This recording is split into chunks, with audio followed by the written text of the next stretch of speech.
Hello students, welcome back again. I am Samapti Sinha Mahapatra, your zoology teacher, teaching in Sri Chaitanya Institute Goshala campus.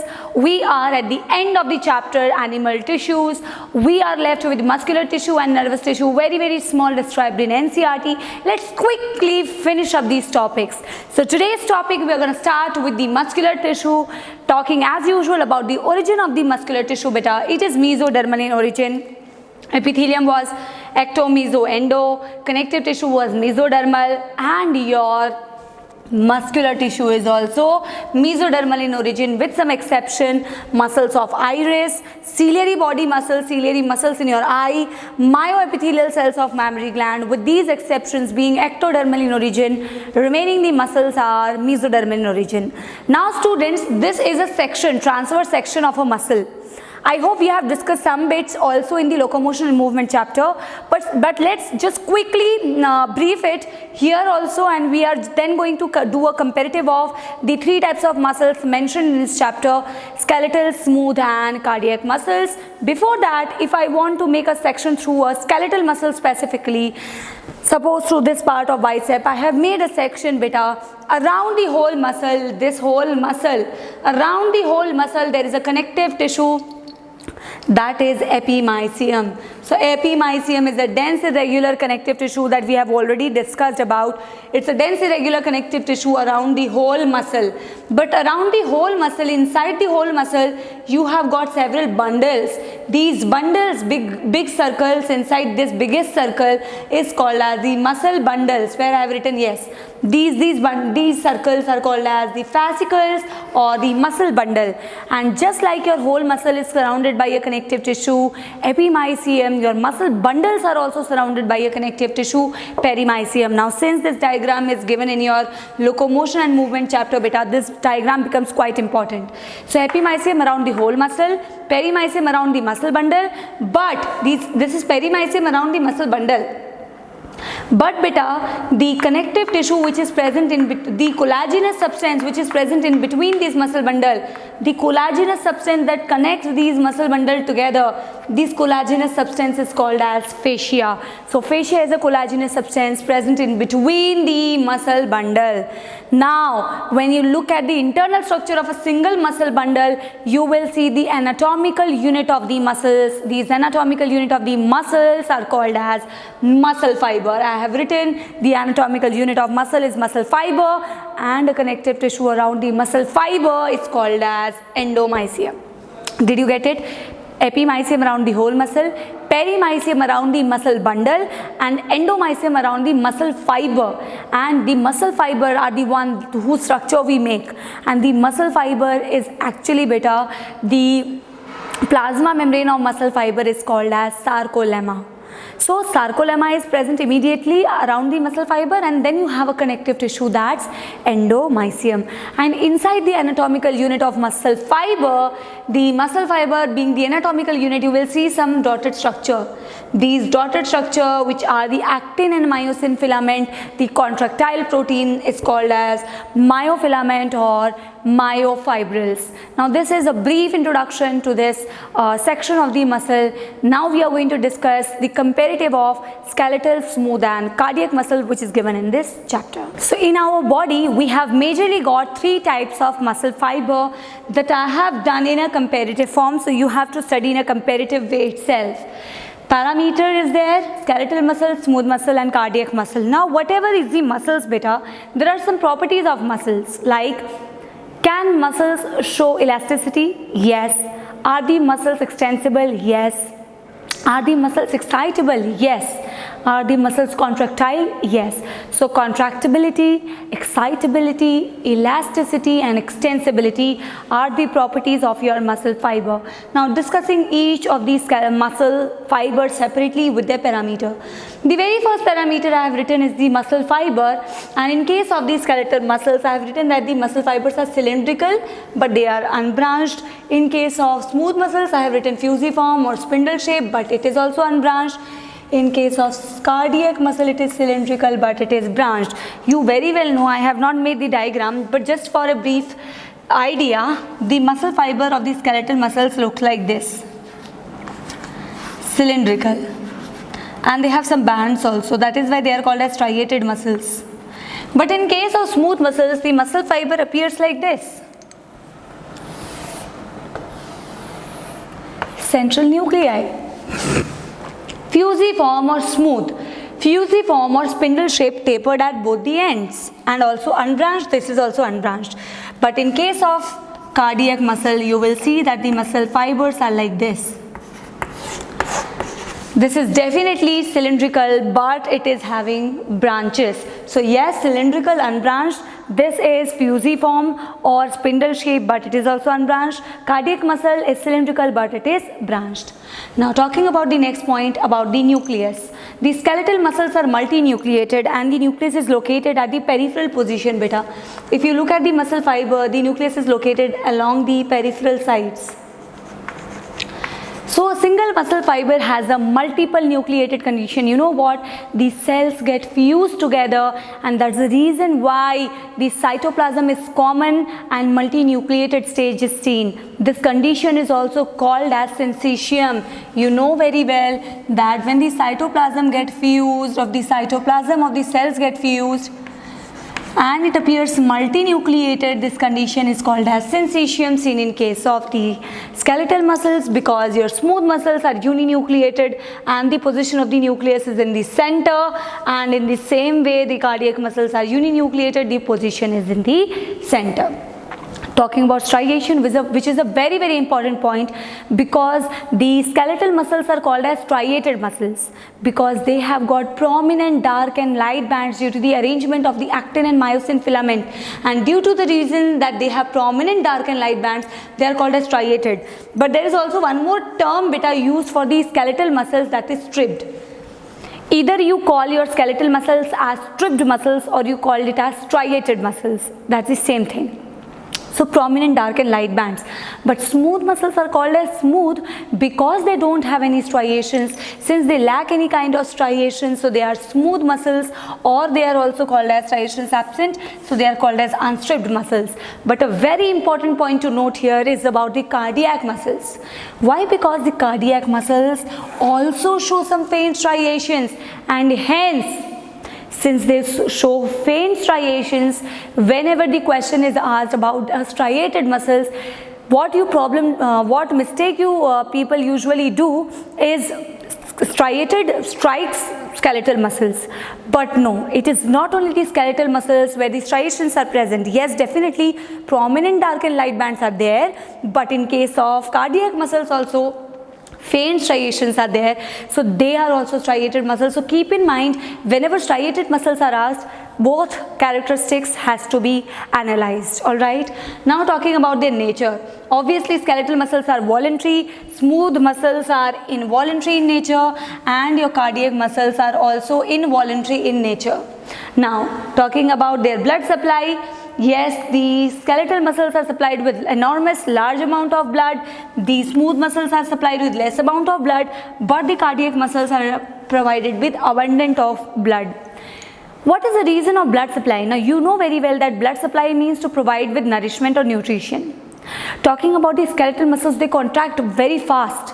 So for their fast contractions, they will need abundant of blood supply, large amount of blood supply. So obviously they contract fastly, so large blood supply is there. But the smooth muscles, they contract slowly, hence less amount of blood supply is okay.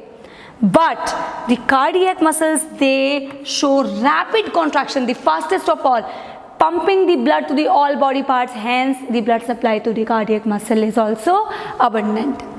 Now talking about the next point, which is whether they get fatigue easily, means tired easily, or they don't get tired. When you talk about the skeletal muscles, better you can relate it with the fact slow and steady wins the race. So not exactly like that, means the one who is running slowly will ultimately end up getting tired slowly. So since these voluntary muscles, with some exceptions, since your voluntary skeletal muscles contract fast, they get fatigue very, very easily, and since your smooth muscles show slow contraction, so they will fatigue less easily, or slow fatigue is there. But an exception to the fact that the skeletal muscles contract so rapidly, they still never get fatigue. Only condition when a person is dying. Clear? Now talking about the control of the skeletal muscle is somatic nervous system, a division of peripheral nervous system, right? Giving signal to the voluntary muscles that we have already discussed in the chapter locomotion nervous system, right? And talking about the control of your smooth muscles, beta, they are under the control of a part of peripheral nervous system, that's autonomic nervous system. And talking about the cardiac muscles, this also you know very well, the autonomic nervous system, because in the circulation chapter when we discussed about the regulation of heartbeat, that was with the help of sympathetic and parasympathetic nervous system of autonomic nervous system. Intercalated disc, characteristic feature of cardiac muscle. I have tick mark here because intercalated disc, which has a gap junction, which has desmosomes, is a characteristic feature of the cardiac muscle, absent in the smooth, absent in the skeletal muscles as well. Now talking about the examples, beta, obviously the cardiac muscles example is cardia, that means your heart. Talking about the voluntary muscles, the limb muscles is voluntary, obviously. Talking about the facial muscles, this is also voluntary. Talking about anterior 1/3 part of esophagus, this becomes quite important because some part of your esophagus is voluntary, some part of the esophagus is involuntary. So anterior 1/3 part of esophagus is under your control, that's voluntary in nature, but posterior 2/3 part we will see that it is smooth muscle. But smooth muscles I have divided it further into two types. One is a single unit smooth muscle, other is a multi-unit smooth muscles. What do you mean by that? When I say single unit smooth muscle, beta, all the muscle fibers belonging to the muscle, listen carefully, all the muscle fiber of a single unit smooth muscle will contract as a unit, will relax as a unit. Why they contract as a unit, why they relax as a unit? Because they all are connected. The muscle fiber of single unit smooth muscles are connected with the help of gap junction. I have written that they have gap junction, so with the help of gap junction they can communicate, they contract as a unit, relax as a unit. But because the multi-unit smooth muscles have no gap junctions, they contract independently, they relax independently. And beta, examples quite easy to remember because only two places of smooth muscles you have multi-unit smooth muscles. Everywhere else what you have is single unit, okay? So the two exceptions are erector pili muscles and the wall of large blood vessels. What is this erector pili muscles? Whenever there is a hair erection, there is a ball-like structure which is formed. That ball-like structure is having multi-unit smooth muscles and wall of large blood vessels. And be it any other XYZ place except this erector pili and large blood vessel, everywhere else you will see single smooth muscles. Stomach, posterior 2/3 part of esophagus, urinary bladder, muscles of iris, everywhere else except erector pili and large blood vessels, everywhere you have single unit smooth muscle. So yes, that's the portion that is given in your animal tissues about the muscles. Now let us start with the last tissue, that's neural tissue. Now talking about the last tissue, which is the neural tissue or nervous tissue, is quite important because this is the tissue that helps in your conduction property. And just compare it with the muscles that we discussed just now. It was having the property of stretching, elasticity, extensibility, contractibility, muscle contraction, contractibility, that was shown by your muscles. They were also excitable. In the same way, your nervous tissue, some cells are there which are the excitable cells, some cells are also non-excitable, but we can say that your nervous tissue is excitable and they show the property of conduction, passing the information to the muscle, to the other neurons, and to sometimes the glands. Now talking about the division of the neural tissue, I have written on this side of the board, your neural tissue beta, which is overall having the origin ectodermal with an exception of a cell which is microglial cell. Except this microglial cell because this has originated from the monocytes of the blood, and blood being a connective tissue is mesodermal. So since this microglial cell have originated from the monocytes, this is also having mesodermal origin, but overall ectodermal origin of nervous tissue.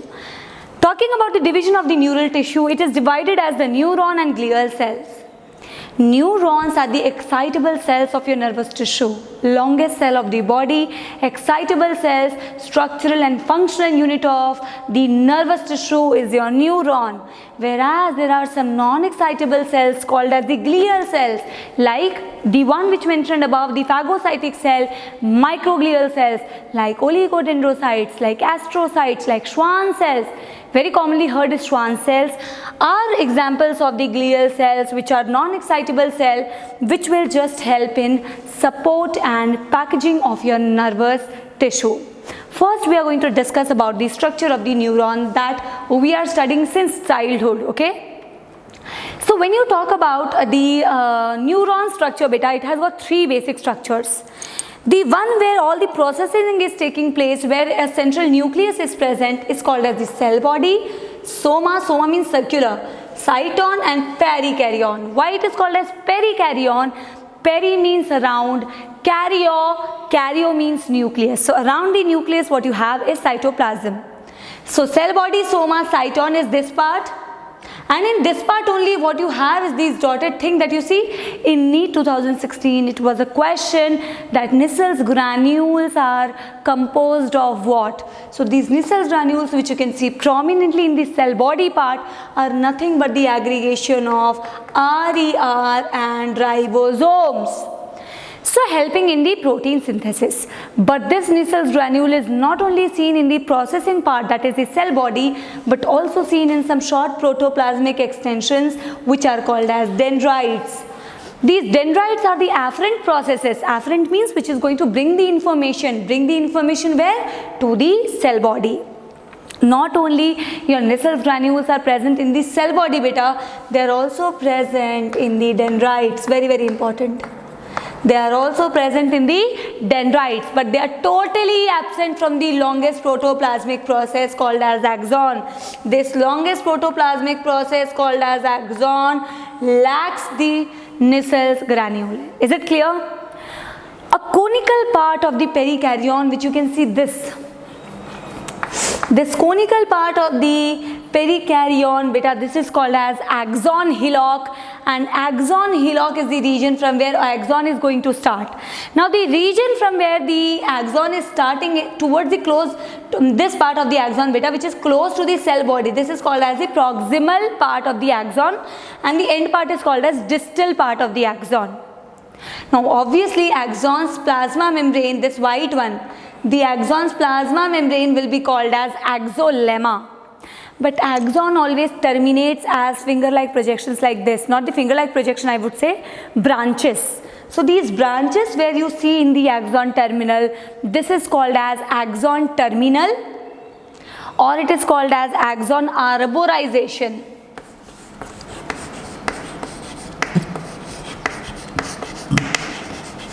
It is axon arborization, or it is called as telodendrites.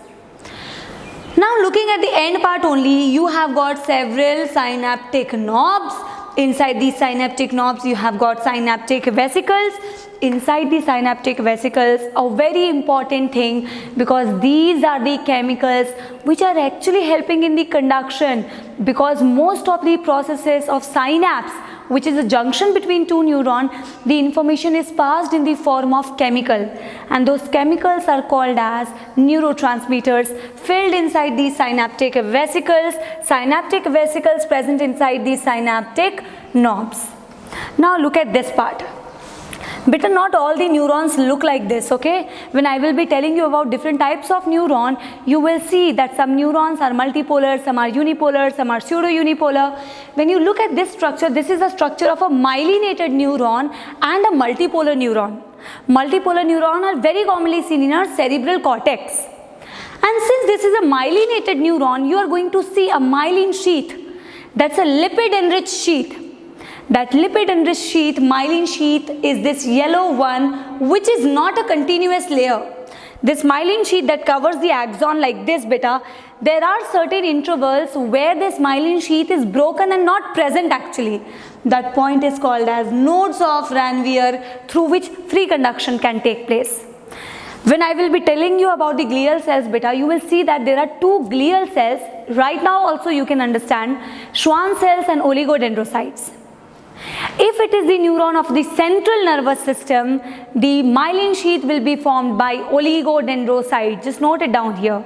And if it is the neuron of a peripheral nervous system, the Schwann cells form the myelin sheath. And suppose this is a neuron of a peripheral nervous system, and I have discussed with you that Schwann cells forms the myelin sheath beta.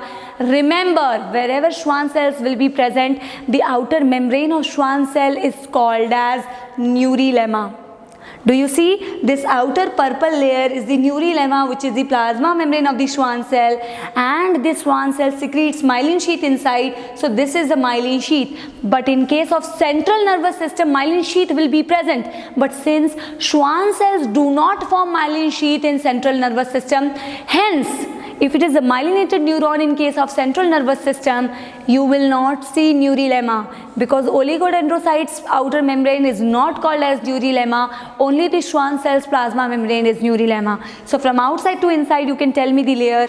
In a peripheral nervous system, the neurons will have neurilemma, myelin sheath, axolemma, and inside the axon definitely you have the axoplasm. You know now very well, because you have done the neural control and coordination, that myelinated neuron shows jumping conduction, faster conduction, whereas unmyelinated neuron, they don't show jumping conduction, and hence the conduction is slower in an unmyelinated neuron. Also you know that collection of neuron forms a nerve beta, and nerves can be sensory nerve, motor nerve, mixed nerve. If a nerve only has collection of sensory neurons, it becomes a sensory nerve. If it has a collection of only motor neurons, it becomes a motor nerve.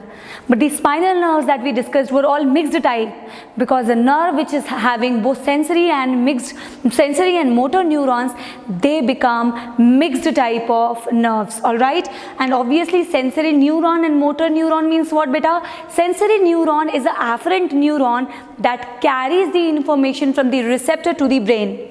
That's a sensory neuron. A neuron that brings the information from brain to the organ, that's a motor neuron. And a neuron that is present in between sensory and motor, which passes information from sensory neuron to motor neuron, is called as interneuron. These are some of the functional classification of the neuron, which is very, very basic. Since childhood you are reading this, sensory neurons, motor neurons. Just remember, sensory are afferent, carrying the information to brain, and motor are efferent, carrying back the information to organ. Now let us discuss beta. This is a multipolar neuron. Let us discuss how the unipolar, pseudo-unipolar and bipolar neurons look with their example and with the function of the glial cells. Also remember students, I don't know if I told you in the very beginning or not, when you compare the percentage of neuron and glial cells, in your NCERT just 4-5 lines are mentioned, but in that 4-5 lines, a line is mentioned, very, very important, then the glial cells makes up more than 50% of the nervous tissue. Entire nervous tissues, more than 50% is formed by glial cell. Now let's look at the different types of neuron. Now students, let's start with the last part, that is the different categories of neuron and the different types of neuroglial cells that you see. First discuss the different types of neuron that may be found: apolar neuron, unipolar neuron, bipolar neuron, pseudo-unipolar neuron, and the fifth type that we have already drew the diagram, that was the multipolar neuron. And the multipolar neurons are found more abundantly in your body, in your cerebral cortex. So yes, we have already discussed about the multipolar neuron, which has several dendrites and a single axon and a cell body. Talking about the apolar neuron, why is it called as apolar? Because of absence of any polarity. What polarity we are talking about is about the dendrites and axon. In case of apolar neurons, beta, very initially developed type of neuron, poorly the kind of neurons found in the hydra coelenterata, which only has cell body, no polarity, no dendrite, no axon. That's an example of apolar neuron found in the hydra lower invertebrate. Talking about unipolar neuron, when you say uni means single pole, but you have got different poles, dendrite and axon. When you talk about unipolar neurons, the single pole is the longest protoplasmic process, axon. So from the cell body you have got the longest protoplasmic process, axon, which is usually found during the embryonic stages. Later on beta, this unipolar neuron gets converted into bipolar neurons, pseudo-unipolar neurons and multipolar neurons. Talking about the bipolar neurons, beta, examples are very, very important. So you can star mark the examples for NEET. Bipolar neuron has two protoplasmic processes, not like multipolar neurons which has several dendrites. Bipolar neuron is having only one dendrite and one axon, one cell body. Very commonly found in retina of the eye and olfactory epithelium. Talking about pseudo-unipolar. Pseudo-unipolar, as the name is suggesting, is a false unipolar. And also we can say that pseudo-unipolar is a type of bipolar. Why do we say that? Pseudo-unipolar means false unipolar. When you want to make a unipolar beta, from the cell body you make a single protoplasmic process. But since it is a false unipolar, obviously there won't be a single protoplasmic process like you actually see in unipolar. It's a type of bipolar because this single process from the cytoplasm gets divided into dendrite on one side, axon on one side. Very commonly found pseudo-unipolar neurons in the dorsal root of ganglion of spinal cord. Remember where the axons are present, where dendrites are present, which type has what examples. Quite important for NEET because, as I always say, this chapter's examples are quite important. Clear? Now discussing about the last part, that's about the neuroglial cells. Now neuroglial cells beta, which makes up more than 50% of your nervous tissue, are of two types: microglial cells, macroglial cells. The microglial cells are definitely the phagocytic cells, macrophages of your brain. These are macrophages of your brain. So definitely they are phagocytic in nature and mesodermal in origin, but the macroglial cells of CNS is different and PNS is different. Let's talk about the very first central nervous system's macroglial cell, oligodendrocyte. These oligodendrocytes look like this. Do you see some branchings in the oligodendrocytes? This is the reason why oligodendrocytes are the cells beta that forms myelin sheath in CNS. Star mark this point. Whereas Schwann cells are the macroglial cells of the PNS that forms the myelin sheath in PNS. The difference is oligodendrocyte can myelinate several neurons at a time. You can myelinate one neuron with this, second neuron with this, third neuron with this. So oligodendrocytes can myelinate several neurons at a time, but Schwann cells only one neuron at a time. And just now I discussed beta that neurilemma is only seen in the peripheral nervous system's myelinated neurons or unmyelinated neurons because neurilemma is the outer membrane of the Schwann cells. But in case of central nervous system, oligodendrocytes are not having any neurilemma. Clear? Talking about, okay, let's discuss about this also. Once we discussed that yes, Schwann cells forms the myelin sheath in PNS, only one neuron can be myelinated at one time. They also helps in the repairing of the tissue at the time of injury. Do you know that nervous tissue which has the neurons, they have the least regeneration ability. Highest was seen in case of the epithelium. But why we say least? Because some neurons also regenerate. Some neurons in your olfactory epithelium, they regenerate, okay? So least you have seen in the sensory structures. Anyway, talking about the ependymal cells beta of the central nervous system, these are ciliated columnar cells whose function is to secrete the CSF, and with the help of the cilia of the ependymal cells, the CSF is moved in your brain as well as in your spinal cord. So ependymal cells, ciliated columnar cells present in the lining of the ventricles of the brain. Because in the ventricles only what you have is the CSF, and CSF is also present in your spinal cord. There also you have ependymal cells for the circulation of your CSF. Talking about the last cells, astrocytes are having star-shaped, most abundant type of macroglial cells, star-shaped with long protoplasmic process, but forming a very important part, blood-brain barrier.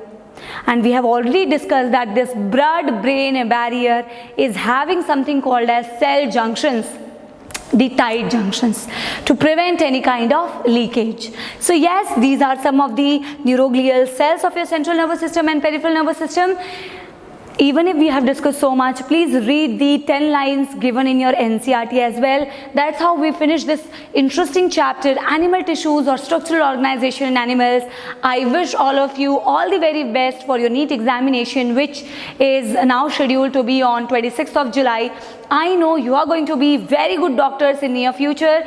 For that, whatever video lectures have been made for you, please make a note that you have to go through each and everything in detail, study everything properly, don't leave a single page unturned. I'm sure you're working hard in this time, you're working really hard in this time, and you people will be able to achieve your goals very soon. So yes, that's how I finish my today's lecture of the animal tissues. Take care, stay happy, bye bye.